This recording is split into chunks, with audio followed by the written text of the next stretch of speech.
what's up everyone? Welcome back to the channel. My name is Travis. Today's video we're going to be looking at the Neptune Apex Trident, and I've been using one for over 3 years now, and I'm actually on my third Trident, so I figured I'd make a video, go through some of the lessons learned and common issues that I've had over this last 3 years, and yeah, just kind of guide you guys in the right direction. So maybe if you're starting out using one and you kind of want to get a maintenance routine down, or you want to look for common issues, or you're actively having a problem, maybe this video will help you out. So before we get started, I want to remind you guys that we do have the Veterans Tank giveaway, which is a 210, and I will link the video in the description where you guys can check it out. So if you have not submitted your information for this giveaway, make sure you do before the 21st of May, where we'll be doing the live drawing, 8 p.m. Eastern Standard Time. There should be a notification up already for that live stream. So just a heads up. Now, back to the topic here. So if you're not familiar with what this unit is, it's actually an automatic water tester. It tests calcium, alkalinity, and magnesium throughout the day. Now for me, I have it at the minimum of testing my alkalinity 4 times and my calcium and magnesium twice a day. So with that said, there's a lot of issues because there is some moving parts, and there's just little things you might not think about that cause problems with this unit, and it can get frustrating. Trust me, this is my third unit. There's been some problems, so we're going to talk about that here in the video. So I do have a little bit of a list, so we're going to go through, and no particular order, we're gonna go through it, I guess. So first things first, your waistline clogging. Now this can happen in a couple ways. First off, your collection container gets too full because when you set it up in the Apex, you made it larger than it actually is, which you should not do, and it gets too full and it clogs the waistline. Now what happens when the waistline clogs is these little tubes on the inside, you see all these little tubes that are connected. If your waistline doesn't drain properly, you'll start popping off all those tubes and you'll be leaking reagent all over the place. All right, so make sure your waistline is not getting clogged, not only from the container side, but if it's back here with all these cables and stuff, keep it away from any of that stuff, because just a little bit, it's a really soft tube, and just a little bit of pressure will clog this tube. So make sure it's away from everything and not getting pinched, and you shouldn't have any issues. Now when it comes to the waste container, make sure you make it smaller than it actually is when you're setting up your Trident. That way you don't have any issues with it getting too full and potentially overflowing. So just keep an eye on that, or you can just put it in plain view like I do, and you'll never miss it, right? So the next one here is the exact opposite. Make sure your input isn't getting clogged. Now, I did try the inline filters. They seem to work pretty well. I think it's one of those things you'll have to swap out every so often. It's going to depend on if you're using filter socks, how dirty your sump is. You can see I do have a little bit of a detritus down there because I am not using filter socks. I just go through and every couple weeks clean the detritus out during my water change. But so yeah, make sure you put your input in an area where you're not going to be picking up detritus. And you're not going to be picking up micro bubbles or any kind of issues with the skimmer or going into the other chamber or picking up, solution. So I wouldn't actually put that where the output of the calcium reactor is, because I'd get a weird reading. So make sure it's in the area of your sump where pretty decent flow, no micro bubbles, and no way of really picking up detritus, and you should be good to go. Now when it comes to the input and output, I do have a notification on my calendar, so every 3 months I'll go through and just kind of flush the lines. I actually flush the entire system, and we could talk about that here in a second, but basically I just like to make sure that it's staying clean. So I'll go through and use a syringe with some pressure, maybe like a 30 or 100 milliliter syringe, depending on how big I can get, and get it down into the line and just put as much water through as I can. Of course, disconnecting it from the system first, and it really helps keep it clean and kind of avoid any of that clogging stuff. So moving on to the next thing here, kind of what I mentioned before, micro bubbles. Make sure your input is away from micro bubbles. So I used to have it over here where my probes are, but when I got rid of the filter socks, it added more micro bubbles to the sump, and I started getting some weird readings, and I looked down and there was a ton of micro bubbles. So if you want to have consistent readings, just put it in an area with no micro bubbles. I'm pretty sure they mentioned that in the setup, but just in case. Yeah, next thing here, cleaning schedule. Every 3 to 5 months, I like to come through and clean out the Trident. So that involves just kind of taking everything apart. If you never took one of these things apart, it's really simple. There's 4 screws on the bottom, pop it off the top. And when it comes to cleaning, one of the things that people kind of overlook is the vial here. This thing can get pretty stained up from the reagent. And what you can do is, there's the hose out the back. I mean, I can't take it apart at the moment, but the feed line for this, you can just put water through and just keep rinsing it with water over and over again. You will clean this out. It takes a little bit, but just spend 20-30 minutes just kind of flushing all the lines in here. It really goes a long way to allow your reading to be really accurate. And another thing, make sure you use this.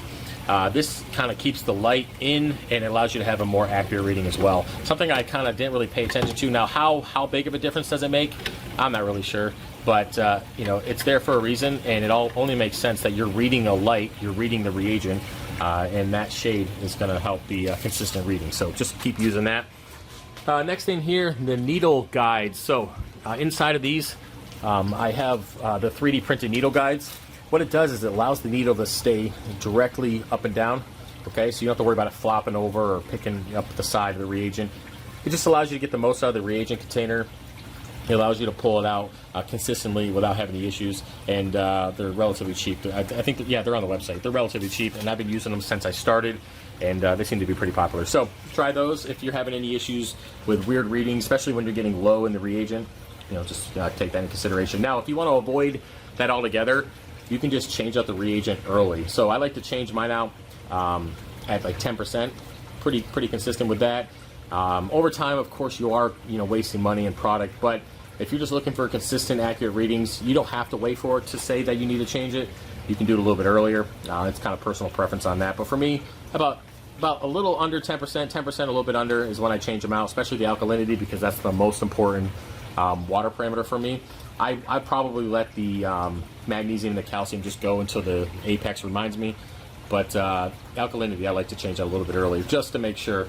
Now, when it comes to changing the reagent, you use that calibration solution. I'm trying to say here without stuttering.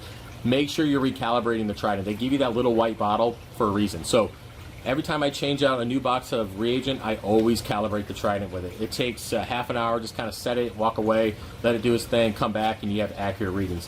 Now, you bought this unit for a reason, right? You want it to be as accurate as possible. So the only way to do that is make sure you're calibrating it consistently. For a while there, I wasn't doing it, and my readings got pretty weird. So when my readings get weird, I always kind of default back to my HANA. But yeah, it's just always good to make sure you're recalibrating. Moving down here, let's see what else. Yep, protective cover, got that. We talked about cleaning the vial. I think that's pretty much it.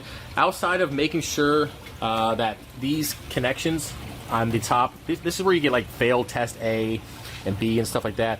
Inside here, you just make sure the tube is on that little plastic barb on the inside and the outside. Just make sure it's slipped on there. It's not being pinched anywhere. If it starts getting kind of frayed or kind of loose, you can always trim it a little bit to get to a stiffer part of the tubing to re-put it on the barb. So you might want to do that if you're getting some failed test A or anything like that. But yeah, I think that's it.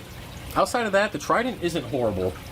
The issues I have with them in the past is failures. The actual pumps on the inside, the spring kind of goes bad over time. That's why they do have that recommended maintenance where they can send out your Trident. They'll send you a new one depending on what program you want to do. But it's moving parts. As with everything in the hobby or with anything in life, if it has moving parts, it's going to fail at some point. Our purpose or our reasoning for doing this maintenance and keeping up on things and keeping an eye on the tubing and the cloggings and stuff is to prolong that failure. It's eventually going to fail. It's just the way it is. Those little springs, the tubing gets pinched, it gets worn out, the motors start burning out. Things happen, but if we can, take care of our maintenance and take care of the system as much as possible, we can avoid some of that issue. Now, a lot of people ask me, is it worth it? Is it worth buying the Trident? Well, for me personally, cutting the tank up quite a bit, growing it out, busy lifestyle with the boys and with the 3D printing business, yes, it's worth it for me. It allows me to catch issues quickly. So if my calcium reactor goes rogue for whatever reason, or my alarm doesn't go off for the pH, or if something goes on and the alkalinity gets a little out of whack, maybe I actually left my dosing pump on for my calc, who knows, regardless, right? It allows me to catch that fluctuation earlier. Now, if you don't want to spend the money on something like this, you can always revert back to HANA and test more frequently. I do like to test at least once a week with my HANA checker, regardless of using the Trident, because it is that, oh, well, if it's, within a 1 DKH or a half a DKH of each other, I'm pretty good with that. If it's something significant, like 2, maybe 3 points in difference, then something's off with the Trident. It's just the way it is. The HANA checker's always been pretty accurate for me, unless the battery's starting to die. But outside of that, it's just a good idea to have that backup. So yeah, I'm trying to think, is there not really anything else? It's a good unit. It's a little pricey. I think honestly for what it does, it's a little pricey, but you know, you are paying for a name. It's Neptune. It's just the Apex system. It is what it is. You're paying for the name, but it does its job as long as you're doing the maintenance on it, and the customer service is really good. I've had no issues with Neptune at all. They actually gave me this last one for free.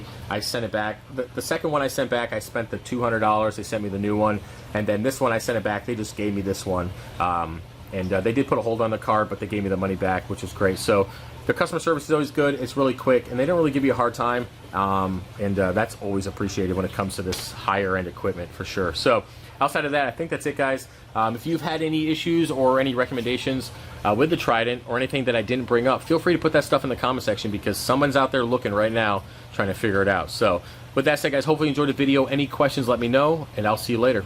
Peace.